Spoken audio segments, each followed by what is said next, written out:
আমি আজ থেকে প্রায় 5 বছর আগে আমার মাদ্রাসায় রাতের বেলায় বয়ান করে মাদ্রাসায় ঢুকলাম। রাত্র তখন 3টা বাজে। আমি মাদ্রাসায় ঢোকার পরে আমার মাদ্রাসার বিল্ডিং এর সামনে দিয়ে আমি একটু পায়চারি হাঁটাহাঁটি করি, এটা আমার অভ্যাস।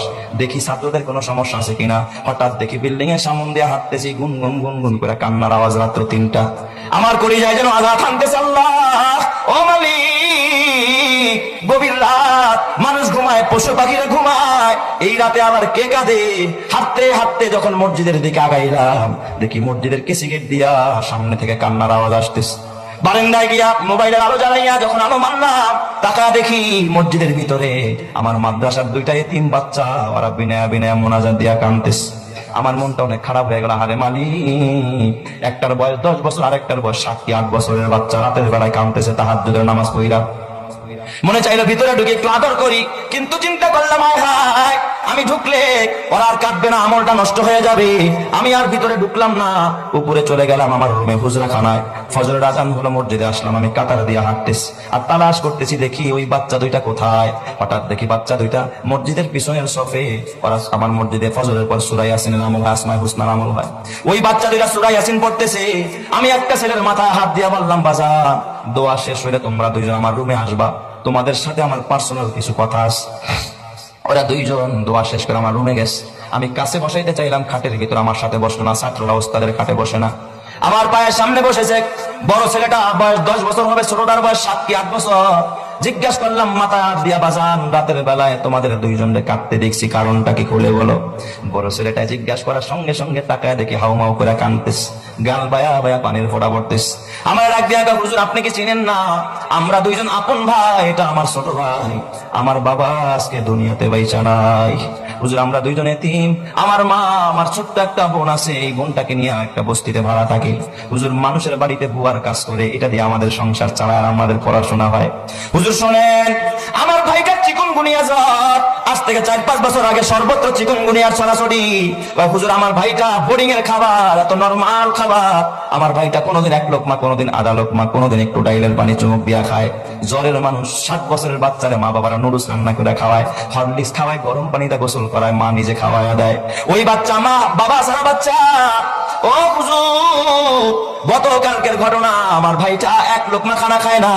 বিকেল বেলা দেখি আমার ভাইটা হেলে দুলে পড়ে যায়। আমার ডাক দিয়া কয়, ভাইয়া একটা রুটি কিনে দাও, দেখি পানি দিয়া ভিজায় খাইতে পারি কিনা, বনরুটির 4 দোকানে বেশ।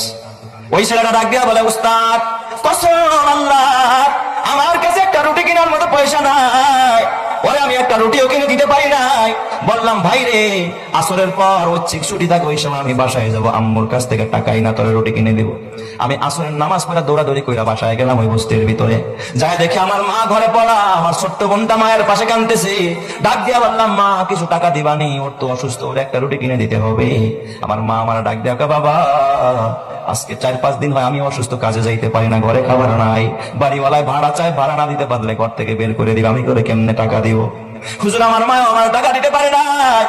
আমি যখন খালি হাতে মাদ্রাসায়, আমার ভাইটা গোটা বিকাল কাঁদতে কাঁদতে বাড়ি ভিজা ফেলছে। হুজুর আমাদের দেখার কেউ নাই। আমার বাবা যদি বেঁচে থাকতো, আমার বাবা আমাদের পাশে এসে দাঁড়াইতো, আমাদের খোঁজ খবর নিত। এই কথা শুইরা বাবা চোখের পানি রাখতে পারি না। আমার বাজান পকেটের মধ্যে অনেকগুলো টাকা ছিল, প্রায় 25,000 টাকার মতো। মাহফিল করে আসছি রাতের বেলায়, বের করে দিলাম, নে বাবা যা লাগে তুই সব নিয়ে যা।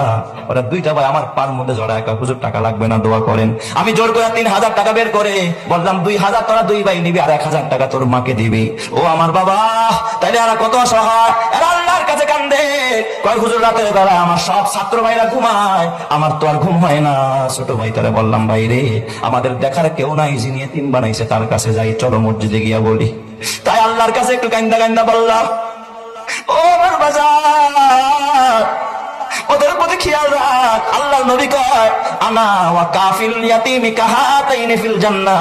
আল্লাহর নবী আমি মুহাম্মদ এতিম ছিলাম, যারা এতিমকে লালন পালন করবে, এতিমের জন্য ঘর বানাবি, খাবারের ব্যবস্থা করবি, আমি মুহাম্মদ ওয়াদা দিলাম 2 আঙ্গুল যেমন পাশাপাশি। যারা এতিমের লালন পালন করে আমি মুহাম্মদ তারে নিয়ে একই সাথে এইভাবে পাশাপাশি একই জান্নাতের ভিতরে থাকবো। সুবহানাল্লাহ। আল্লাহর নবী কয়, আনা ওয়া কাফিল ইয়াতীমি কাহাতাইনি ফিল জান্নাহ।